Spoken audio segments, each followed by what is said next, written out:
and welcome to the 6th UK Histio Forum. The forum is hosted annually by Histiocytosis UK. Before we introduce our distinguished host and speakers today, there are a few points of housekeeping and participation. The webinar you're about to view or participate in is for information purposes only. It is not a medical consultation. Patients, parents and carers will speak with their personal medical team regarding their specific circumstances. The speaker will not take personal medical questions. We will be hosting a Q&A session following each speaker's presentation. We may not be able to answer all the questions due to time constraints. We will, wherever possible, follow up with any additional information that becomes available. The webinar is being recorded and will appear on the Histiocytosis UK website. Participants today will be muted. At the end of the session, there will be a survey. It is anonymous and we would welcome your feedback. How to ask a question? You can submit questions using the Q&A feature in your webinar panel. Before typing your question, please check to see if someone else has already asked the same or similar question. If they have, click the like button, that's the thumbs up one. This will promote the question and show the speaker the most popular questions first. If you are unable to see the Q&A window, click the option on your toolbar to open the window on your screen. Type your question and submit. Please note, we are not using the chat or any other method today to submit questions. I would like to welcome now and hand over to Professor Matt Collin.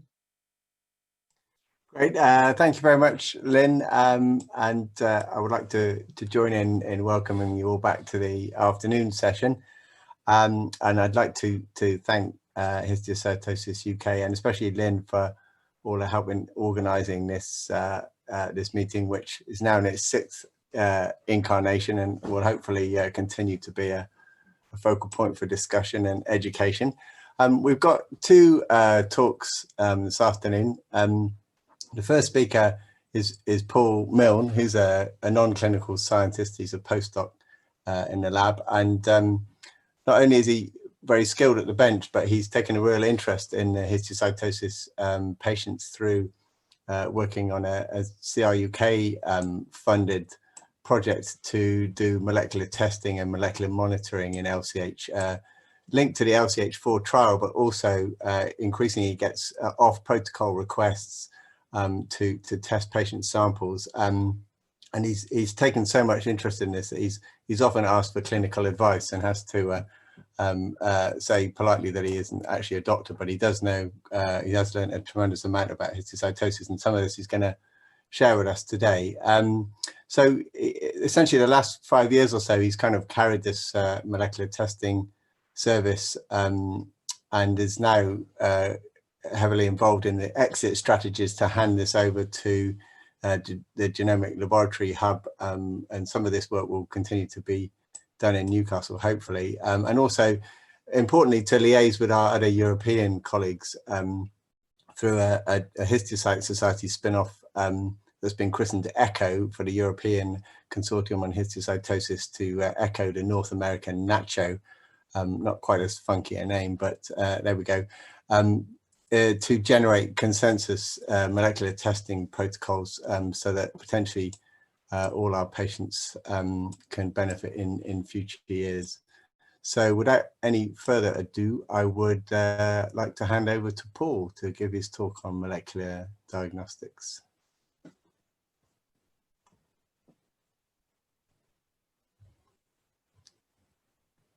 Do I have to do anything?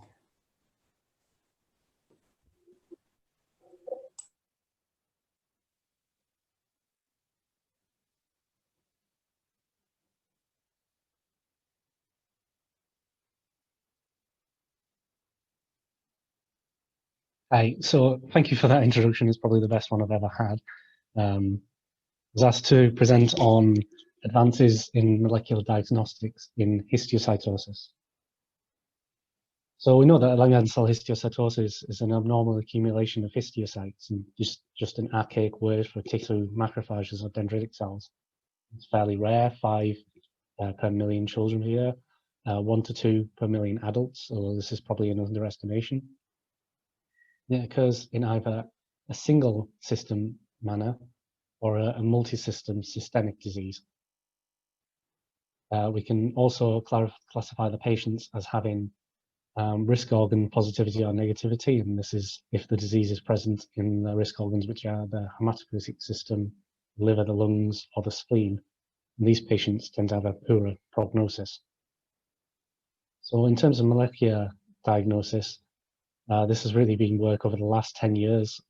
First, in lesional samples, it was seen that 60% of the LCH lesions carry the V600E mutation in the BRAF gene. And this is a gene which is part of the MAP kinase pathway. When it's mutated, it's overregulated and it leads to hypergrowth proliferation of the lesional cells. So it's been seen that the MAP kinase pathway is hyperactivated in all cases of LCH. So over the last 10 years, there's been a lot of studies looking at other genes in this pathway to check for mutations in LCH, and we can see that a lot of mutations have been found in the MAP2K gene, several alternate mutations in the BRAF gene, including indels and other small mutations, and pretty much mutations in every other gene in this pathway. And, we've recently added to this list from our patient cohort looking at a targeted sequencing panel and see mutations in MAP2K1, MAP2K2, especially a novel mutation in the MAP2K1 gene, which is an indel. So it is in submission. The questions we had was whether mutated DNA is present in the blood of LCH patients and whether this can be used for disease prognosis and monitoring. This talk will outline the sources of DNA we can use, possible methods of detection of mutations, risk stratification at diagnosis using these mutation testing, as well as monitoring response to treatment, and longitudinal monitoring over the entire treatment, and then ending with the possible cells of origins of LCH. So looking at the sources of DNA available, the most obvious source is the fresh biopsy, which tends to have a high mutation burden. This is highly invasive procedure, obviously, and it's not always accessible. Same is true for FFPE, but we also have the extra complication of DNA being destructed during the processing.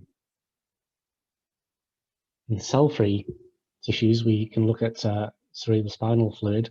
Again, this is invasive and has low DNA yields. Or we can look at urine, which is non-invasive, but may be difficult to collect from children. And occasionally I've received something like this on my desk, which isn't very useful. The tissues we tend to look at are peripheral blood because of its low invasiveness and our abilities to easily collect time courses from patients. So looking at the whole blood, we know that the majority of the cells there are neutrophils. A small proportion of those cells are PBMCs.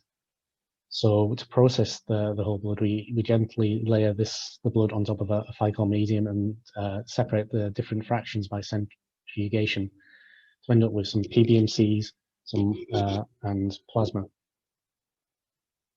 Next, just wanted to go over the different detection methods for V600E possible. So previously, labs have used pyrosequence or mass spectrometry. These are perfectly fine for lesional samples where there's high disease burden, but they have a fairly low sensitivity. This might be a bit better now, but 5 to 10%. So we want a higher sensitivity. We can look at next generation sequencing, which is great. It gives you mutation status for lots of different genes, but it has high cost and a very slow turnaround time. Or we can look at real-time PCR, which is fairly cheap and has a high sensitivity, and the more recent technology of droplet digital PCR. So the two PCR methods are the methods that we employ most often. So for our PBMC and plasma samples, we can check for the V600E mutation using the real-time PCR, which is competitive allele-specific PCR. And the non-V600E mutations, I amplify DNA and then test using digital droplet PCR. So first looking at the real-time PCR, this involves splitting the DNA between two wells. One well contains a primer specific for the V600E mutation. The other well contains a primer specific for a non-variable region of the same gene. Then we can collect, run the PCR and collect the data from when the amplification passes a threshold. So assuming that both of the assays work equivalently well, then the delta CT is an absolute ratio of the mutation burden. So therefore, the absolute sensitivity is determined by the number of cells used. So the manufacturers for this test recommend around 100 nanograms of DNA. So we've optimized this to 50,000 cells, which is 100,000 alleles. So therefore, the sensitivity is theoretically 0.001%. Droplet digital PCR is a newer technology in development where the DNA sample is partitioned into thousands of droplets of oil. And then the PCR is run on each of these droplets simultaneously to give you an individual PCR result per oil droplet. So in this example here, the green dots would be droplets containing wild-type DNA. The blue droplets would be containing the mutation-positive DNA, and orange droplets are containing both. It gives you a really nice, clean result. And also, this technology is quite nice that it's developed by Bio-Rad, and they have a great website for developing assays for lots of different mutations. So first of all, looking at the patients, we wanted to see if it was possible to risk stratify at diagnosis. So we collected PBMC from, this is 44 pediatric patients with LCH.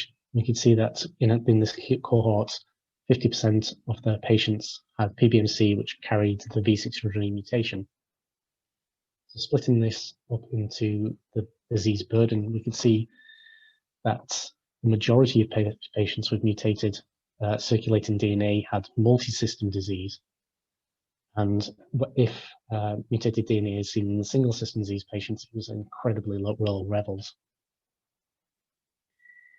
And then if we looked at the patients and split them by whether they had risk organ positivity or not, we'd see that there was a significantly more likely to have circulating V600E at diagnosis with risk organ positive disease. It's actually 100% of these patients. As well as running the PBMC, I ran plasma for all of these patients. And you can see there's a strong correlation between the levels of V600E mutation in the PBMC and in the plasma. So this was significantly higher percentages in the plasma, though, indicating that plasma might be the more useful sera to use. Again, urine is hard to collect, especially from pediatric patients, but it might still be useful for certain situations. Next thing we wanted to do is to look at all of the other mutations present in LCH and see if they could also be used for risk stratification. So this is now using the digital PCR with several different primers. And again, the same situation was true. We looked at 8 patients with V600E just for clarification, and 2 different other BRAF mutations. This is the indel, 6 different MAP2K1 mutations, an NRAS mutation, and an ERBB3 mutation. You can see again that in single system disease patients, there was no circulating mutated alleles. Multi-system patients without risk organ involvement, there was about 50% of the patients had mutated alleles at lowish levels. Whereas the patients with risk organ positive disease, the majority of those patients had circulating positive alleles. So next we want to see if this is also useful to look at the response to the patient treatment. And the reason we wanted to look at this is if you look at other conditions such as acute lymphoblastic leukemia, an early response to treatment, such as these marrows at day 7, would have a very strong prognostic factor for a good outcome. Therefore, we wanted to see if this was possible to see in an early MRD low or negative result in LCH patients and get the same prognosis. So in this graph, we can see PBMC and plasma testing matched at pre-treatment and after 6 weeks of therapy on vinblastine and prednisolone. And essentially, unfortunately, there was no evidence of mutated alleles being cleared by week 6. You can see that it's still positive in the majority of cases in both PBMC and plasma. We haven't yet given up on this idea, though. It may be that this is more like Philadelphia chromosome positive CML, where it takes upwards of 6 months to a year for the alleles to clear on tyrosine kinase inhibitor therapy. So therefore, from now on, we'll begin to collect samples from these patients also at 3 months, 6 months, and every 3 months of therapy. So as an example of that, we wanted to look at longitudinal monitoring of patients over their entire treatment. So this first patient is a 7-month-old girl who presented with rash, fever, and edema following 1 month of vomiting, loose stools, and weight loss. Her skin and colonic biopsies confirmed a diagnosis of risk organ positive multisystem LCH. So she received vinblastine and prednisolone starting therapy. However, after 6 weeks of therapy, disease score progressed from 6 to 9 up here. So then she began salvage chemotherapy with cladribine tarabine. After 2 cycles, her disease activity score declined and her blood counts improved. She received 2 further cycles of cladribine, followed by vinblastine, prednisolone, Efexit, and 6-month active urine maintenance. If we look at the V600E alleles in the orange is PBMC, purple is plasma, and green is urine, you can see that throughout the entire treatment protocol, the alleles were reducing and became undetectable at around 9-10 months. She now remains in clinical remission with undetectable V600E alleles nearly 24 months after original diagnosis. Second patient, this is a 5-month-old girl who presented with left mastoid swelling and a rash spreading from the nappy area. CT and MRI scans showed erosion of the temporal bone with soft tissue swelling, and biopsy confirmed LCH. She initially responded to treatment with vinblastine and prednisolone. However, disease recurred at 5 months. This was controlled with salvage chemotherapy, but again, 4 months later, she progressed. This was when she was given vemurafenib twice daily and achieved a very, very rapid response here. There were 2 brief interruptions of vemurafenib therapy, and at each stage, her disease recurred very quickly. Surprisingly, looking at the alleles here, you can see that although the disease rapidly regressed on each introduction of vemurafenib, there was surprisingly high levels of mutated alleles detected in PBMC, plasma, and urine throughout the treatment. This patient is currently well and remained on vemurafenib monotherapy for now more than 50 months. Has very mild skin dryness, no other toxicity, but they still have circulating alleles present. So just to summarize that section, we can see that the presence of the MAP kinase mutations in cellular or cell-free DNA can be used to stratify patients and to monitor long-term response to treatment. This could allow access to personalized medicine and mutation monitoring for LCH patients. The higher sensitivity of plasma cell-free DNA, this is probably the material that we'd most likely to continue testing on. And the persistence of mutated alleles in patients undergoing the V600E inhibitor therapy could suggest that the mutation does not give the mutated cells advantage until they actually reach the sites of disease. So just looking at the second part, this is the cell of origin story. So we know that the MAP kinase pathway mutations are present in the blood of multisystem LCH patients. So we wanted to see which specific cells carry the mutation. We also know that V600 mutation is associated with a worse outcome as resistance to therapy, increased risk of recurrence and reactivation, and more permanent long-term consequences from disease or treatment. So we wanted to see whether the cell of origin would vary with the different mutations present. So this involved using fluorescence-activated cell sorting of the different cell subtypes from the PBMC, and again testing V600E by the real-time CAST PCR, and the cells from patients with non-V600E mutations by droplet digital PCR. So just to quickly look at how we gathered the cells, we sorted from the PBMCs originally taken, we sorted CD14 positive classical monocytes, CD16 positive non-classical monocytes, CD123 positive monocytoid DCs, CD1C positive myeloid DCs. We also collected B cells, T cells, and NK cells. And finally, from the remains of the original lymph prep, we collected neutrophils, which we could tell were up to 97% pure in this fraction. So testing all of these different fractions first from the patients who carried the V600E mutation using the real-time PCR, see that the neutrophils were negative, and the majority of the mutation was seen in the myeloid cells, predominantly the monocytes. This is seen in several groups as well. Secondly, to look at the other mutations, we moved on to the droplet digital PCR. First of all, we again looked at some patients with the BRAF V600E mutation just to confirm. And again, the mutations are positive in the monocytes and the dendritic cells. And again, the same was true in patients with non-V600E mutation, looking at BRAF indel, predicted MAP2K1 mutations, and an ERBB3 mutation.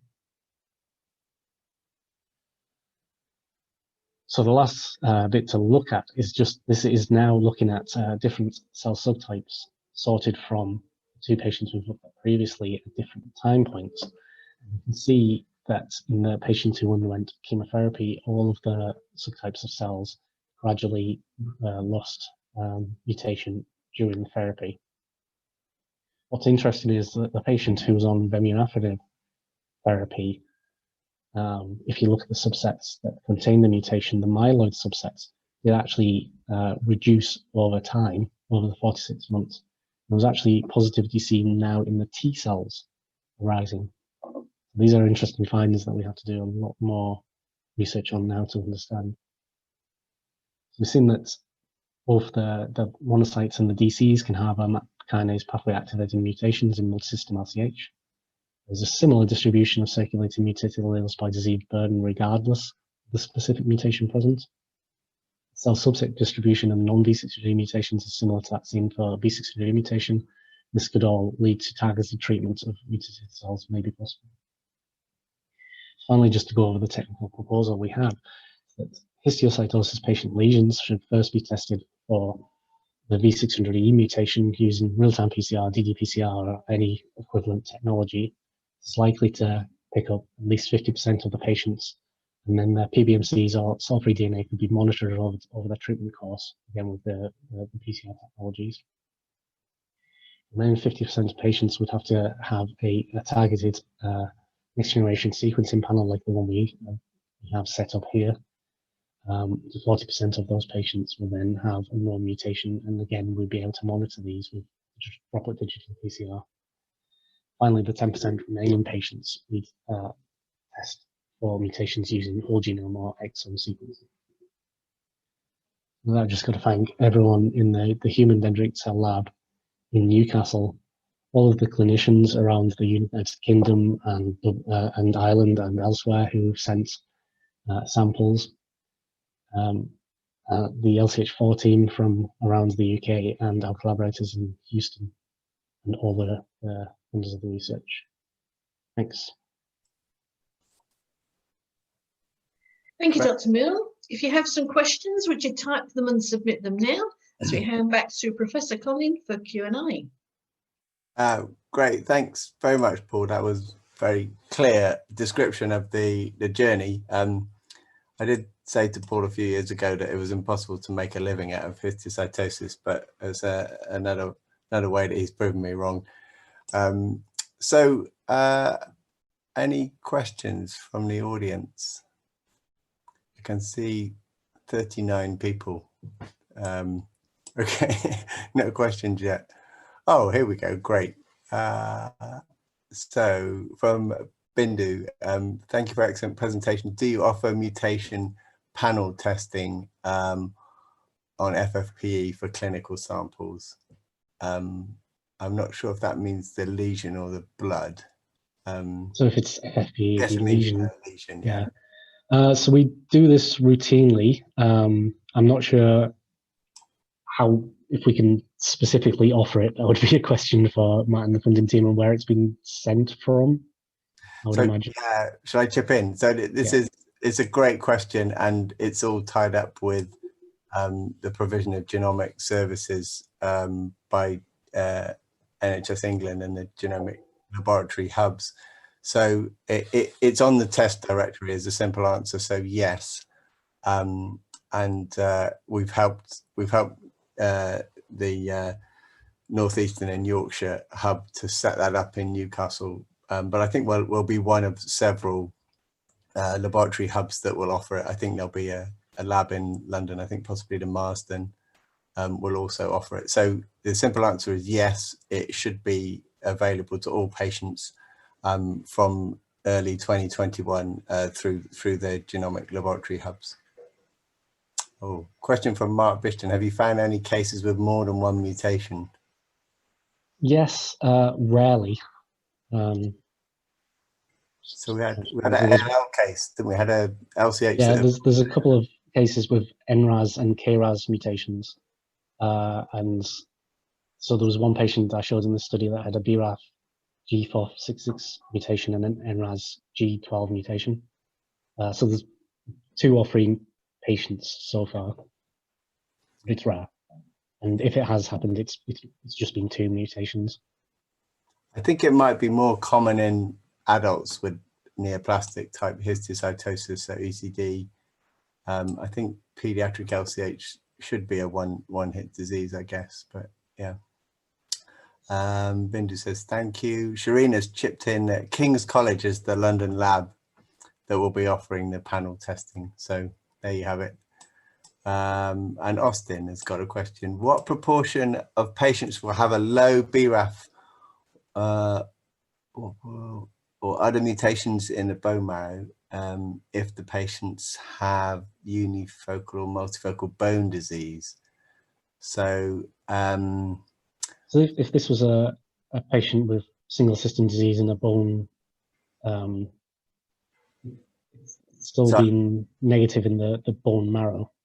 I think Austin's, maybe he can clarify if I've got the question wrong. I think he's asking in low risk disease or single system disease where you've shown that blood is negative, would we be likely to pick up a mutation in the bone marrow?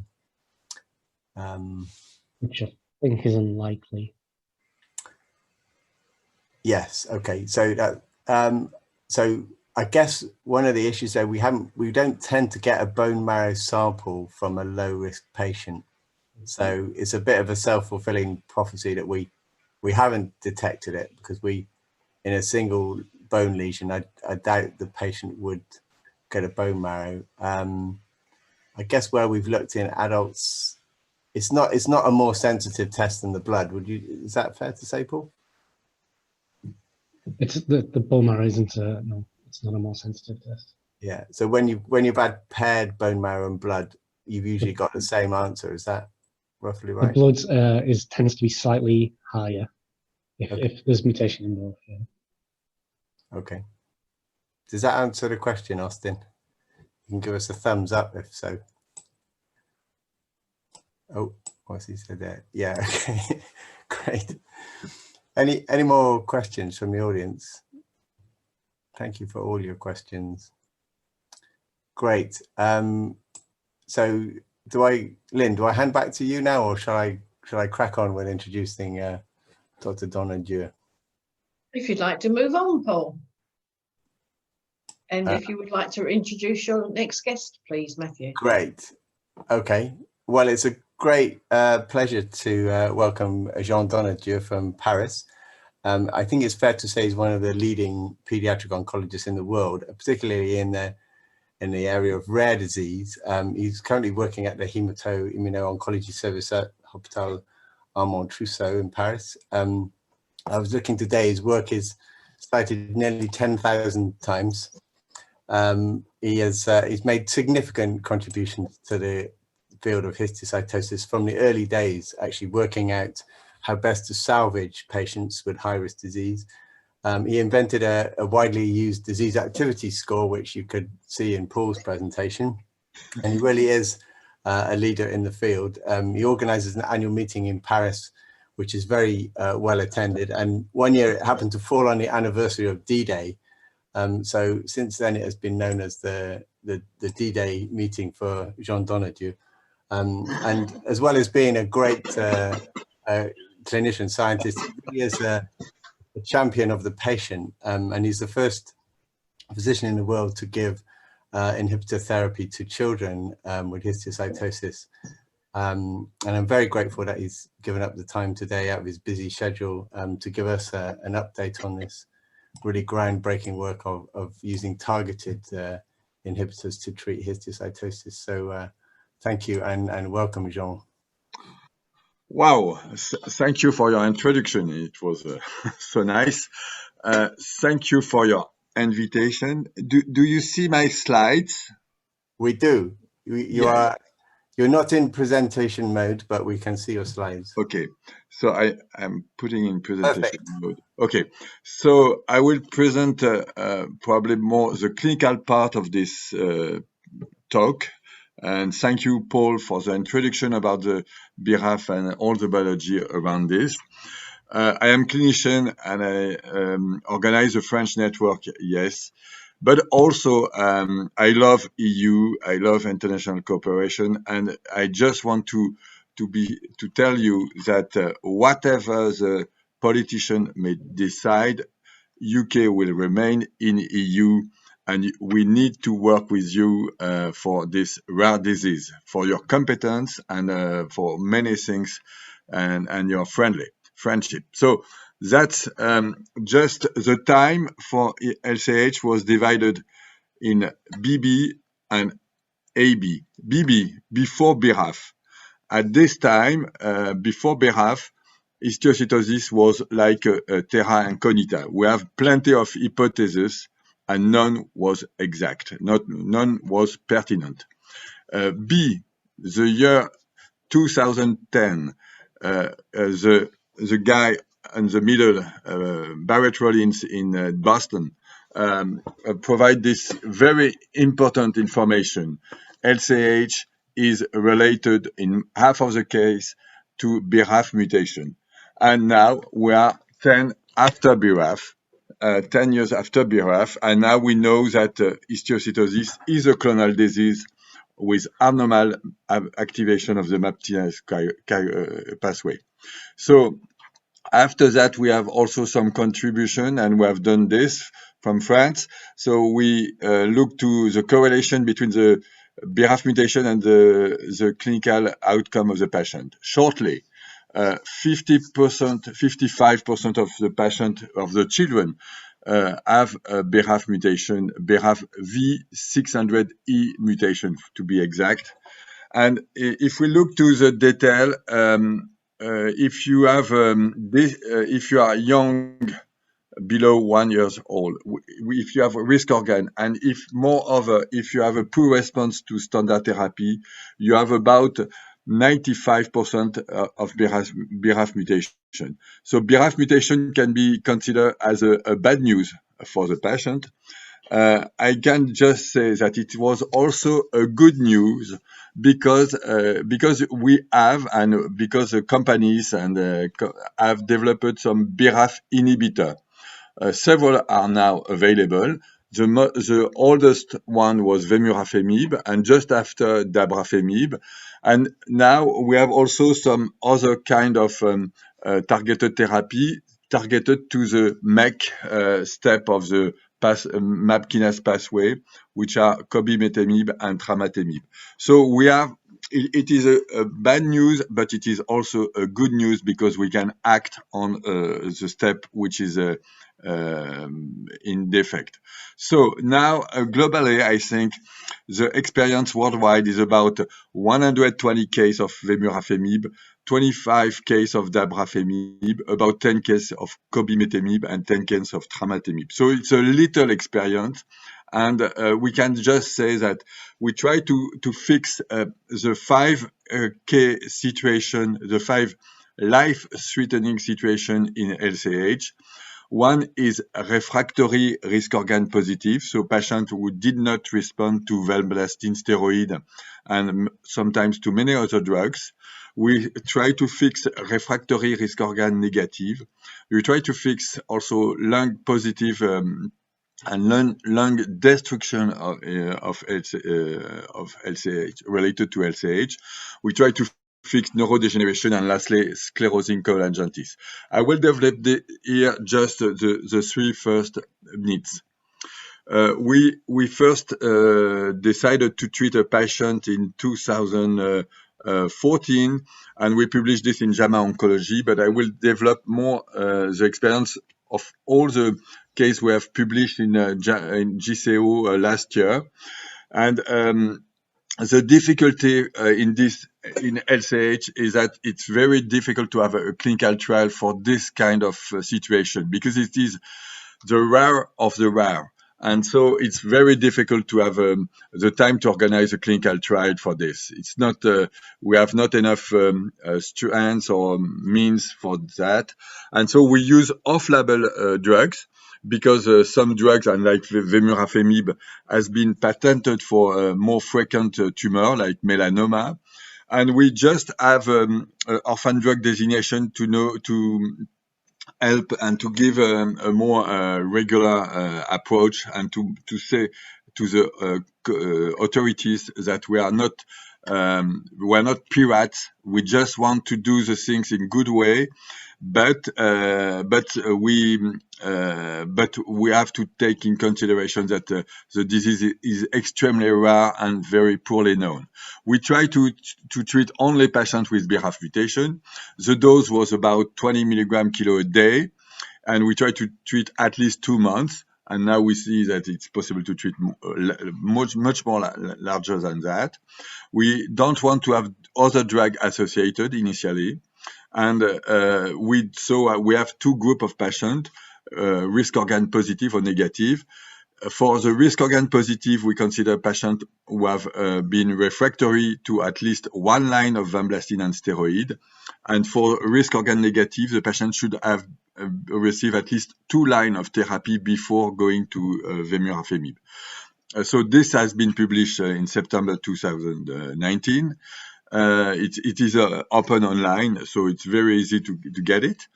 And just also maybe to recall that many of UK colleagues are in this work, Johannes, but also Matt and Paul, and also James Nicholson and Olga Slater.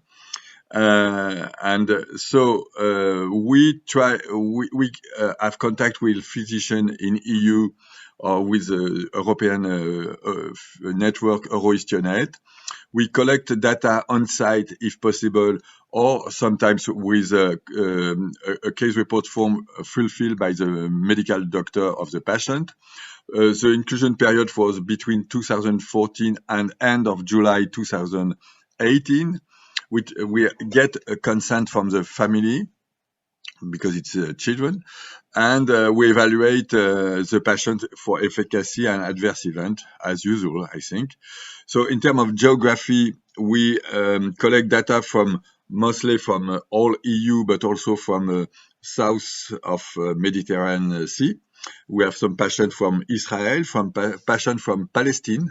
We have patients from Algeria, and we have also patients from Russia, Italy, UK, and well, a lot from France, but not only. And we focus on so we have 54 patients. You may see that the median age at diagnosis was below 1 year, so it's young babies. They have received all vinblastine and steroids. They have received most of them, a part of them have received 2-CDR or 2-CDR-ARC or clofarabine or vincristine-ARC. So they are in a situation of second or third line for most of them. The status was active disease worse according to the Histiocyte Society criteria in almost all patients. We have one patient active disease stable, but in a very poor situation. The median age at the beginning of vemurafenib was 1.8 year. Just to see the poor status, we have hematological dysfunction, so dependency for transfusion in 40 patients. We have macrophage activation in 6, and the disease activity score was 7 for the median value and 10 in risk organ positive, 3 in risk organ negative. What we can say is that the median duration of the treatment was about 1 year, exactly about 14 months. And the total duration, total months patient was 861 months. And in terms of efficacy, it was dramatically remarkable, I think. That's the situation after at the beginning, that's the score at the beginning, and the score at after 6 weeks, and most of the patients are in a complete remission after 6 weeks. If we use a waterfall presentation, you may see that after 8 weeks, most of the patients are in remission. We have few patients in partial response. We have no patient in failure to this treatment. And that's the good news. It is both for risk organ and non-risk organ. Just to illustrate this young girl have massive nodes. You see from the back, and after 2 weeks, there is no more nodes. This boy have a facial palsy, and after even 1 week, the facial palsy decreased. The facial palsy was related to a temporal bone lesion, which was compressive, and well, after 7 days, it began to disappear. At 30 days, it was completely normal. And in terms of overall survival in this group of patients, very refractory, the survival curve was not so bad. We have 1 death. I will develop this later. So, and I can just say this was a point in end of July 2018, but it is still the case today. So we have no more deaths in this group of patients. It was not in the initial publication, but we can add this case, and we have several cases now, of a patient with a massive lung destruction. I guess that in the audience there is several physicians, and you may see that this CT scan, and if you have this patient with such CT scan, you are not very in a comfortable position. This little boy have received 4 pulses of vinblastine and 4 weeks of steroid. He get a rhinovirus, not the bad COVID, but the rhinovirus, a very simple virus. He go to intensive care and have artificial ventilation. So we are very, very anxious for this boy. But you may see the situation was not so simple for few days and weeks, but after a time, at month 8 after vemurafenib, the CT scan completely, dramatically progress and recover. It keeps some cyst, but it is, of course, it's a big progress for this boy. So in terms of adverse event, just I want to recall that in adult with melanoma, a lot of patients have skin tumor, another kind of skin cancer. So you replace melanoma by another kind of skin cancer, which is not so simple. Probably the second type of skin cancer is more curable. But however, we were very anxious about this for this group of babies. And fortunately, there is no skin tumor. And even now, if we extend the cohort, we have no more, skin tumor. But we have a lot of skin side effect. But the most frequent skin side effect was rash, skin rash. And usually the skin rash is dependent of the dose of treatment. And so if you tape down the vemurafenib, you recover of this skin rash. It is also a photosensibility. So the babies has to be protected against ultraviolet. And so this skin side effect is usually grade 1 and 2, so it's limited. You have some nodules under the skin, so grade 3, but globally it is quite acceptable. In terms of non-skin side effect, we have some QT prolongation. It is also dose dependent, and recently we have 2 UVATs. and 1 head clonus and 1 death. I will just develop this death because it's important to check why this patient died. But globally, the non-skin side effect was not so bad. Just this death after treatment. It was a patient followed in Moscow, a 6-month-old boy at diagnosis with a disease activity score at 18. So a very bad, very poorly, very bad LCH. He received vinblastine and steroid, and then 2 CDRSA, 3 courses. However, the disease worsened. It was at disease activity score at 22 when vemurafemib was started. But there is no drug dosage, and the disease activity score decreased from 22 to 5 at day 15. But at this time, I don't know exactly why, the physician tried to obtain a complete response, and they double the dose. They go to 68 milligram kilo a day, but there is vomitus, nausea, and finally they stop the treatment very frankly, and unfortunately there is a relapse just after the stop. And the physician tried to cope this relapse by addition of clofarabine to vemurafemib, and the patient died from sepsis after 10 days of this combination.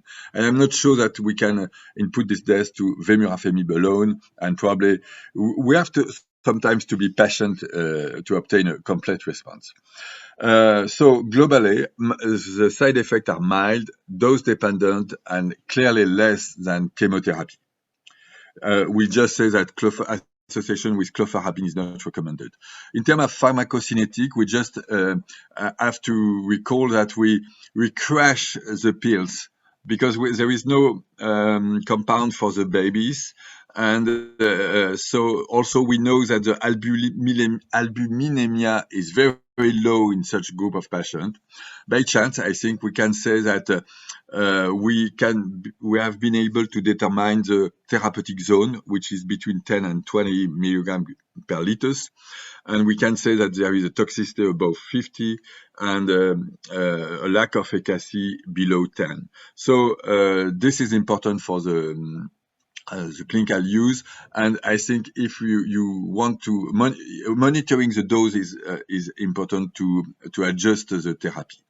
The limit of all this treatment is the reactivation as therapeutic stop and the absence of the no clone eradication. What about the reactivation at therapy withdrawn? When we try to stop the therapy in 29 patients, after you see the relapse curve after therapeutic stop, and it's not a good curve. There is a lot of reactivation when you stop the treatment.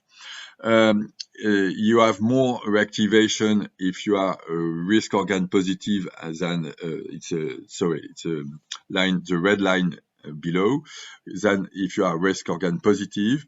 But it is much more clear that if you have a BRAF load negative, you have no relapse. But if the BRAF load is positive when you stop, you have a high risk of reactivation, almost 100%. So, a few words about the type of reactivation and the outcome. In risk organ positive, almost all reactivation was systemic. And what is important too is that if you resume vemurafemib, you always have an efficiency. So you may take you may control the disease again. After that, many colleagues, because we are in an observational approach, have tried to provide additional treatment to vemurafemib. 3 patients have received transplantation, 3 patients have received 2 CDRSA, other 3 patients have received vinblastine and steroid, and 2 patients have received anti-MEC in addition to vemu. Well, none of this association has been proven to be able to control definitively the disease. And somewhere, nothing was better than the vemurafemib alone. The same thing for risk organ negative. I think Well, so it's a very complex figure, but you can just summarize. So far, nothing is better than vemurafenib alone in this group of patients. But the main issue is using the cell-free DNA, or maybe another techniques like Paul has shown, to monitor the disease in this group of patients. We have evaluated this cell-free DNA in 33 patients. What we can say is that there is a decrease of the VAF value, the variant allelic frequency, from 3% to 0.7%, but there is no eradication, and that's a problem, I think, for the long-term management of this patient.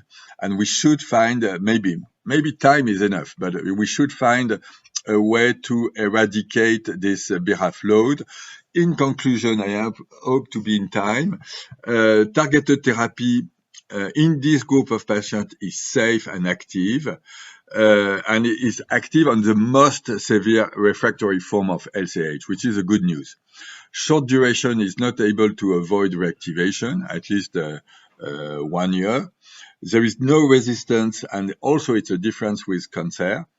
But what we can say is targeted therapy, such targeted therapy is not able to eradicate the BRAF clone, and monitoring BRAF load is useful as a surrogate endpoint, and we need to do that.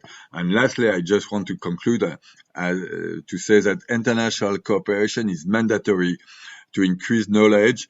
Many good ideas come from many countries, and we need also to have a large cohort of patients, to have some numbers not so ridiculous, and to be able to demonstrate something. So thank you a lot for your attention and for your invitation again. Thanks. Thank you very much, Dr. Donoghue. We will hand back now to Matt for Q&A. So if you have questions for Dr. Donoghue, please submit them now. Thanks very much, John. That was fantastic, and I think it's always impressive again to see this trial, or this study that you put together from, I think it was about 20 countries in the end, to gather those patients. And I think I can probably speak for everyone in the meeting that we appreciate the welcoming comments in the light of Brexit, which is about to really happen. And we look forward to visiting Paris again, maybe next. I hope so. So I already saw a question actually from Jessica Manson, who was speaking this morning on HLH, who said, "Brilliant talk, thanks for the non-specialist adult physician. Do you have some top tips to avoid missing the diagnosis of LCH?"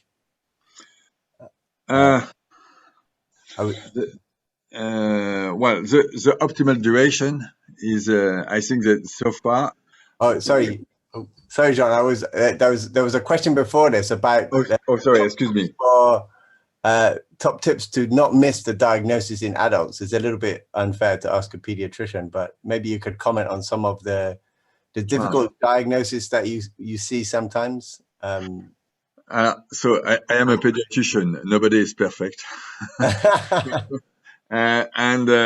Well, what I know, because what the system we have used in France is a staff meeting by Visio too, and each month we have a staff meeting to coordinate our effort. But the clinical presentation of the adult is a little different from pediatrician. It's more complex, and there is several. For example, the lung involvement is more frequent, and also something which is almost not known in children is a Erdheim-Chester presentation, or the mixage between Erdheim-Chester and LCH is much more frequent in adult. And so clearly there is an adult clinic of histiocytosis, which is a little distinct of LCH. I can just say for me that the key point is a biopsy. and so you need to biopsy something you don't understand in the medically. And once you have the biopsy, you need to have I think you need centralization to. I cannot answer to all questions about adult because the presentation is too large, too heterogeneous. But what is important is has to have somewhere a network with some strong point in this network to give the expertise of such case. But I think pneumologists have a very specific role to play, but also internists, and so I can say more, I think, except that except there is several cases. I just maybe I'm a little long, sorry, but just the difficulty for us in France, but I guess you have the same in UK. The pediatric network is composed by, in France, 35 centers. We look to the adult centers participating to the network. We have more than, I think, 90 centers. So many colleagues have not seen LCH or histiocytosis or Adam's before they discover one. And so, it's a good reason to have few centers very expert to give counsel to all the your country. And I guess it may work in this way. Otherwise, it's too difficult. And just to finish on this, in our staff meetings or monthly staff meeting, most of the cases discussed are adult cases. For children, the semiology now is more known, I think, and so it's more classical. And so we have the expertise for children, but for adult, in each case, it's a new story, I think. Okay, thank you. Yeah, and I think we, as adult physicians, we continue to learn a lot from pediatricians. It's important to have, nice to be age agnostic, as they say. So now on to the nitty gritty of the targeted therapy. So somebody has asked $1 million question: what is the optimal? This is Maria Kokosi, the optimal duration of treatment with vemurafenib. Maybe you could also comment on the dose, how far you can reduce or titrate down the dose. I don't know the optimal duration. So at the beginning, we are afraid to treat 2 months, but now we treat the longer duration was 4 years. And what we can say is that we have not observed long-term side effect. We see the children growing up. There is no interaction with the growth. The expectation we have is also not only to control the short-term disease, but also the CNS disease. I have not developed this part, but our feeling is that the neurodegeneration is partially related to a chronic involvement of LCH in the brain, and so we have the expectation to control this long-term neurodegeneration by a long-term treatment. But if I can use a model for vemurafenib in LCH, it look like CML and Glivec, and probably, unfortunately, we will have to treat for a long period. We don't know so far what is the best. Do you see a further reduction of the allele burden at, say, 3 or 4 years compared with 2, 3, 4? I am frank also. We are not since the 18 months we have a problem of PCR and things like that, and so we have frozen a lot of samples, and we have not studied the long term of this. So we think that we get a grant, and now we can go back to this study. But I was so happy to see the result of Paul on this topic, and I think that we need to check our samples, but we collect a lot of samples not analyzed so far, so I cannot answer to this question. My feeling is that we have maybe with time we can control the BRAF load in the blood, and probably maybe on the time we will kill the cell of origin. Yes. Okay. Hopeful words there. So Mark Bishton is asking, are the adverse events of vemurafenib on or off target? Because I guess in the adult patient, there's a lot of, well, they're sort of on target, but BRAF wild type target probably causing skin lesion. You don't see so much skin toxicity, I believe. Is that correct? Yes, we see a lot of skin toxicity, but in children it is manageable. I think I don't know why, but in teenager, and we provide vemurafenib for neurodegeneration in teenager, we have some more severe side effect, almost grade 4 in young adult. So we prefer dabrafenib in teenager, and I don't know why. Also, we are speaking freely. My colleagues and Julien Roche, who is internist in Paris, treat the Erdheim-Chester, but with low dose, and it's not so bad, I think, in terms of side effect. And so the real the efficacy dose is probably can be taped down, and probably with time it's possible to control with a minimal dose of vemurafenib. But again, it's difficult to say on evidence based. That's our feeling, but we need to write it, to analyze this, and to provide good results. Do you have any single patient who has completely failed inhibitor therapy because of toxicity? Or you always find a way with reduced dose or scheduling or alternative drug? In children, well, in babies, we have no be faced to such situation. Okay. Well, the question is more for a young adult, for which the side effect of vemurafenib was intolerable. I don't know. Well, we have to stop the drug and change quickly. So in babies, no. In adult, I think yes. Okay. And then one more question. This is from Amy Mitchell. Thank you for a fabulous talk. And she's wanting to know if you have more data on long-term follow-up, or be aware when some might be available. I think Amy, you're asking the right person. If Sean doesn't know, then nobody will know. But is there a plan for another interim? Yes, I think. Well, I think it's like a good wine. We don't want to to well, we need to make a new analysis with probably 2 or 3 more year of follow-up to have a more mature appreciation of this cohort. But we think about this, and of course it's very important to have this long-term side effect.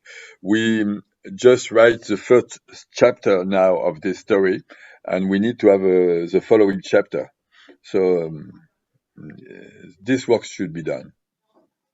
Great. So we need to wait a little bit longer. Then Maria Kokosi is also asking, is there experience of BRAF inhibitors in adult LCH, in particular lung disease? Yes. The answer is yes. So far, my adult colleague and Professor Tazi from Saint Louis have treated a few of patients with lung disease, but it's still exceptional case. Usually, they use 2CD as a second drug, or second line in such a situation, or maybe first one, because vinblastine is not known to be very efficient on lung disease. And in a patient refractory to 2CDA, he has treated it him with vemurafenib or Dabra, I don't know, but it works. I think this case was published, but it's quite exceptional cases.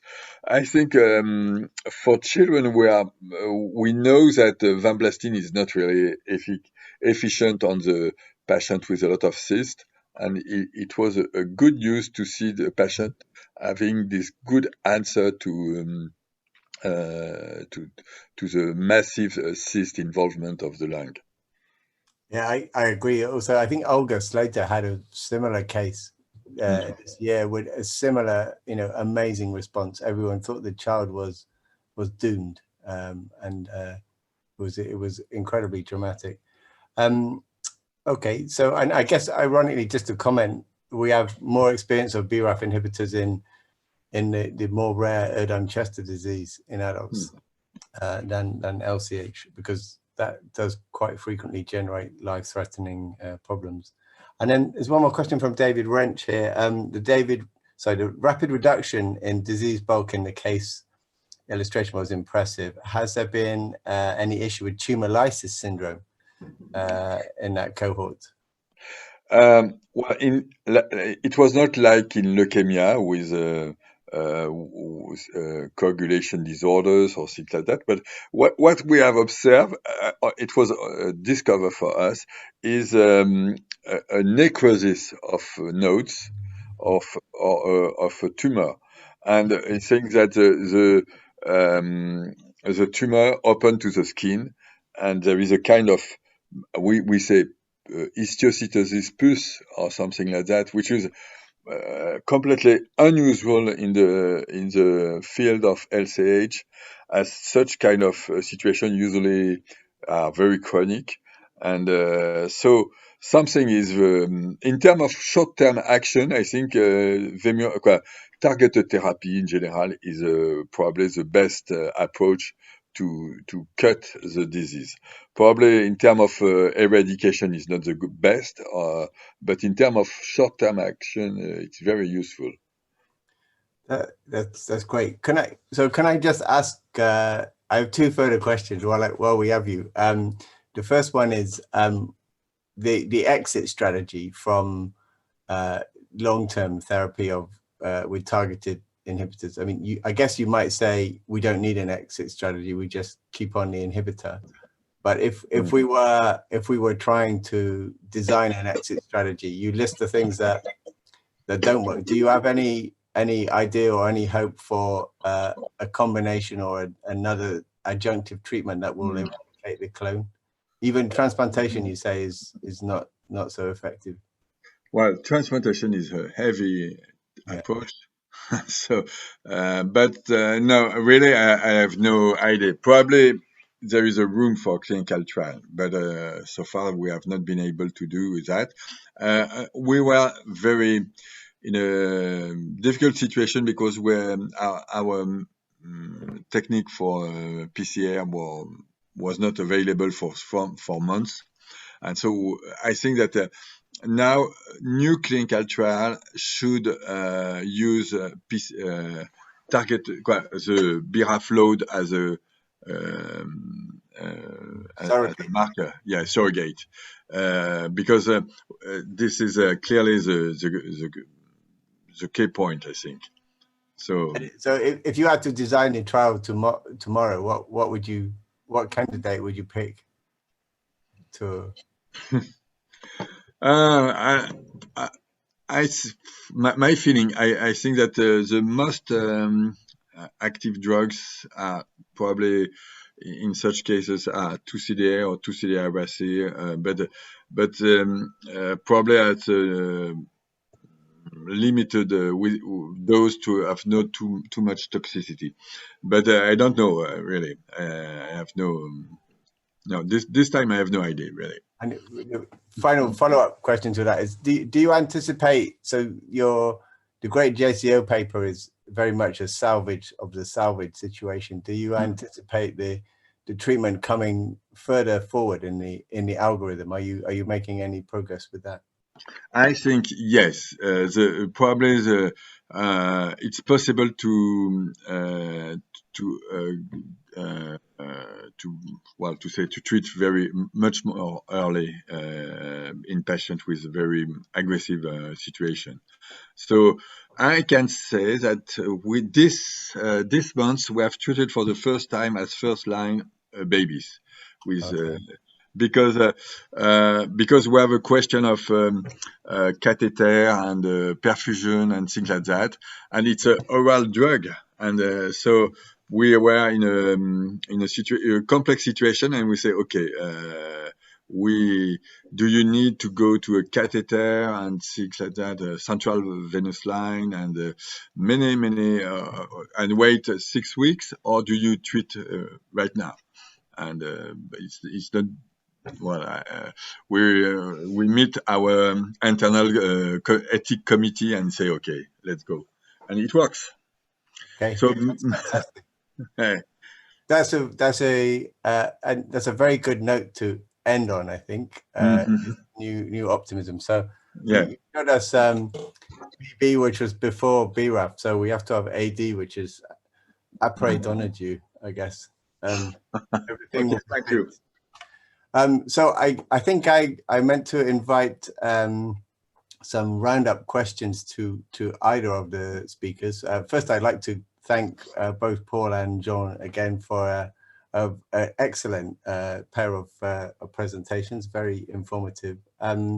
So are there any other questions to either panelists? Yes, we do have one, please, Matt. I believe it's for Dr. Milne. And the question is, what level of sensitivity do you think is required for an NGS panel for diagnosis?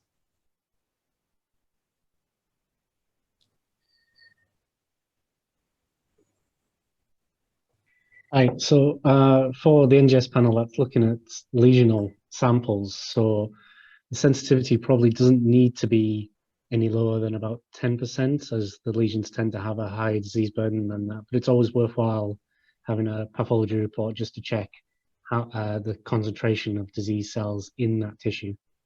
The actual NGS panel can probably detect low as 1% easily. Yeah, it sounds like a good idea. It's quite important, I guess, to have the path review, and sometimes the pathologist can even mark the block if it's a patchy infiltrate. Any other questions? A question from Nicholas Lee. What about for peripheral blood? What's your optimal sensitivity for that? So I wouldn't recommend running the peripheral blood on a next generation sequencing panel, as the mutation is likely to be very, very low. So we first check for BRAF using alternate technology. That's going to be the majority of patients, and then for any of the other known mutations, I wouldn't go straight to NGS. Okay, so in terms of an assay for genomic DNA, it's hard to beat the allele-specific PCR, even though it feels like old tech is still good. Any more questions? I can't see any appearing in the feed, unless Lynn, you've got another parallel route into the audience. I have one question from Renato, who says, do you collect patients in HLH in COVID? That would patients HLH. I guess that would be more a question for the morning session, Renata. HLH. I mean, I think there's a whole area of genetic diagnosis in adults with HLH that we haven't necessarily explored yet. But the simple answer is no to that question. But we need to ask the HLH specialist really what they will be doing about genetic risk factors, especially in adults who might have subclinical or hypomorphic mutations in the genes that are well known in children. Anything else? Renata has a follow-up to that one, Professor Colin, and she's saying live data set. Yeah, so Maybe the simple answer to that is, I think we need to ask Jess that question. So the paper that Jessica published in Lancet Rheumatology was based on an HLH hyperinflammation database. I think that study is still open, or certainly there were plans to extend it into a second phase and involve more centers, and it does have multi-center ethics. So if you want to participate in a hyperinflammation study with COVID patients, then I would get in touch with Jessica Manson and ask if that study is still recruiting. Great. I think that's everything. So just one more time to thank Lynn and Histio UK for organising this session today. It was very well attended, and I think I'm going to certainly put a vote for doing a virtual meeting as well as maybe a face-to-face meeting in 2021. Allows lots of people to kind of dip in and out to the bit that interests them. And just to thank Paul and Jean again for giving us an excellent and informative afternoon. So thank you, Lynn. Thank you, Professor Colin. And just a reminder to our audience, there will be a survey at the end of the session. It is anonymous, and we would very much welcome your feedback. Thank you all for joining us, and thank you to our host and speakers. Bye.